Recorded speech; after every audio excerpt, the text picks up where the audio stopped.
حضرت علی رضی اللہ عنہ نے فرمایا، ایسی غربت پر صبر کرنا جس میں عزت محفوظ ہو اس امیری سے بہتر ہے جس میں ذلت اور رسوائی ہو۔ کسی کی تباہی پر خوش نہ ہو، خبر نہیں کل زمانہ تمہارے ساتھ بھی یہی برتاؤ کریں۔ ادب حاصل کرنا سونا جمع کرنے سے بہتر ہے۔ اپنے بچوں کو ادب کرنا سکھا کر انہیں فائدہ پہنچاؤ۔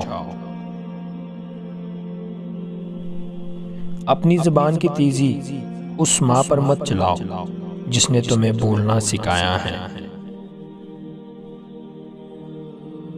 مشکلات ہمیشہ بہترین لوگوں کے حصے میں آتی ہیں کیونکہ وہ اس کو بہترین طریقے سے انجام دینے کی صلاحیت رکھتے ہیں۔ اگر کوئی شخص اپنی بھوک مٹانے کے لیے روٹی چوری کرے تو چور کے ہاتھ کاٹنے کے بجائے بادشاہ کے ہاتھ کاٹے جائیں۔ ایک دوسرے سے بغض نہ رکھو کیونکہ یہ ہر خیر و برکت کے زوال کے باعث ہیں۔